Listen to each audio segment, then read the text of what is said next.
I never thought my life would take such a twisted turn. At 25, I lived alone in the old family house on the edge of town, the one my parents left me before they moved abroad. My days were quiet, work from home, errands for the family, the occasional beer with cousins. But my two aunts, Elena and Maria, were constants in my routine. They were my mother's younger sisters, both married to my uncles, and both lived just a few streets away. Family gatherings were frequent, filled with laughter, shared meals, and stories that tied us all together.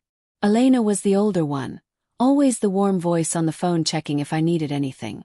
Her marriage to Uncle Mark had grown stale over the years. I could hear it in the way she spoke about him. Distant, routine, like ticking off a checklist. One afternoon, she called me over to help fix a leaking faucet. When I arrived, she was in the kitchen, stirring something on the stove, the air thick with the scent of garlic and herbs. "You're a lifesaver," she said, her hand brushing mine as she handed me a cup of coffee.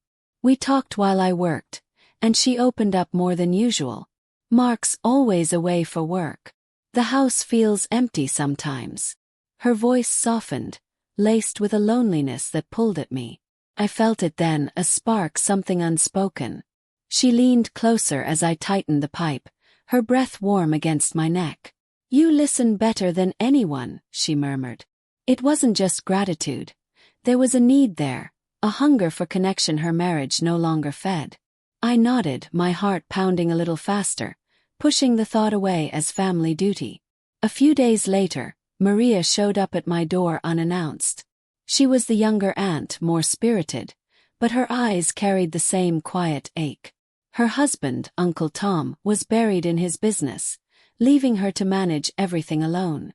"I need help with the garden," she said, smiling faintly. "The weeds are winning."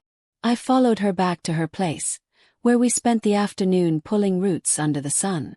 Sweat beaded on our skin, and as we rested on the porch with cold lemonade, she confided in me. "Tom doesn't notice anymore," she admitted, staring at the glass in her hands. "It's like I'm invisible in my own home." Her words hung heavy, mirroring Elena's complaints. I listened, offering small comforts, but inside something stirred. Maria's laugh was lighter when she talked to me, her touch lingering when she passed tools or wiped dirt from my arm. There was an ease between us, a pull that felt dangerous yet intoxicating. Both aunts reaching out in the same week felt coincidental at first, but their requests carried weight. Elena texted later that night, "Thanks again. It felt good having you around."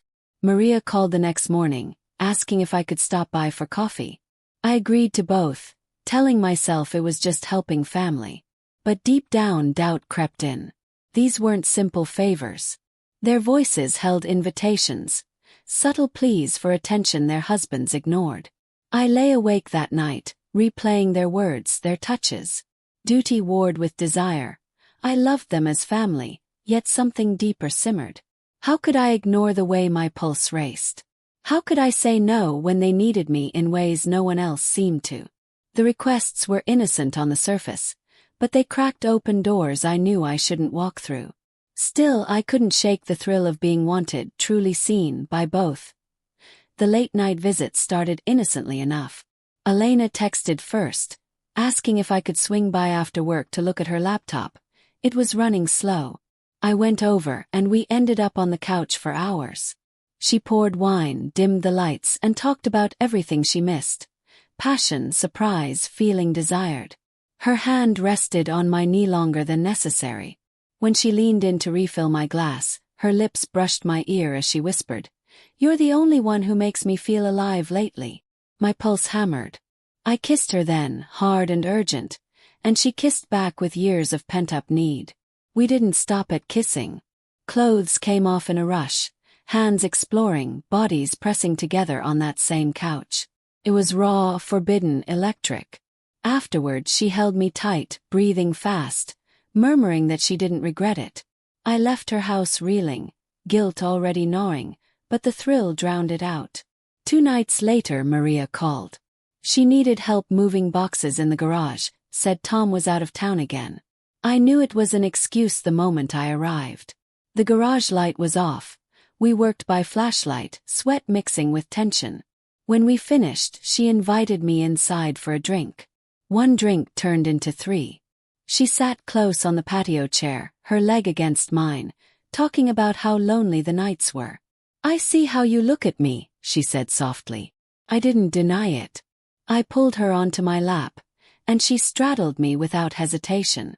Her kisses were fierce, desperate, hands tugging at my shirt. We moved to her bedroom, the one she shared with my uncle, and gave in completely. She whispered my name like a prayer, body arching under mine, lost in the moment we'd both craved. Now I was drowning in both of them. Days blurred into secret texts, stolen hours. Elena would sneak me into her kitchen while Mark slept upstairs. Maria would drive to my place when Tom worked late. Each encounter burned hotter, quick, intense, fueled by the danger. I'd have Elena against the wall one afternoon, her nails digging into my back, then Maria in my bed that same evening, moaning into my shoulder to stay quiet. The lies piled up. Excuses to uncles, fake errands, deleted messages. Guilt hit in waves. I knew I was destroying trust, betraying family, but the desire was stronger. Being wanted by both, needed in ways their husbands had forgotten, fed something dark inside me.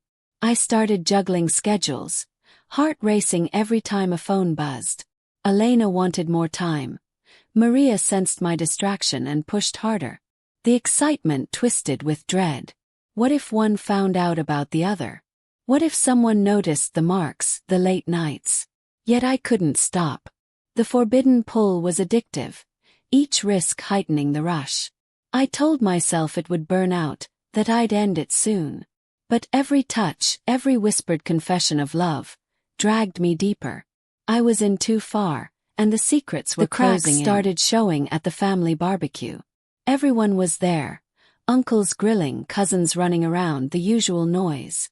I sat between Elena and Maria without thinking, and my hand grazed Elena's thigh under the table.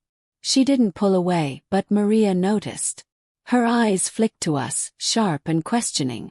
Later, when I helped clear plates, Maria cornered me near the sink. "You've been distant," she whispered, voice tight. "Is there someone else?" I lied, said work was stressing me, but her stare burned through me. That night, Elena texted, "Need to talk. Urgent." I drove over, thinking she wanted more of what we'd been stealing. Instead, she was pacing the living room, phone in hand. "Maria called me crying," she said, voice shaking. "She thinks you're pulling away." Then she said things about you and her. The air left my lungs. Elena's eyes filled with hurt and rage. "Tell me it's not true." Couldn't. The confession spilled out. How it started with Maria, how I never stopped with either of them. She slapped me hard, then collapsed onto the couch, sobbing. "My own sister. How could you do this to us?"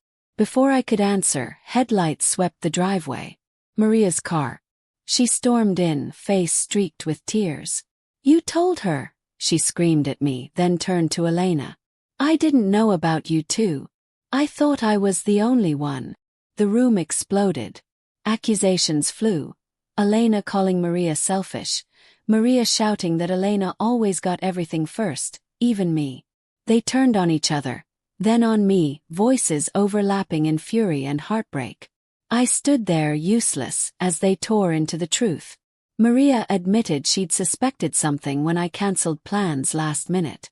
Elena confessed she'd seen a text from Maria on my phone weeks ago but ignored it, too addicted to what we had.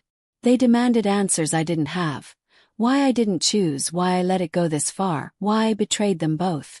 I tried to explain the pull, the need, the weakness, but it sounded hollow even to me.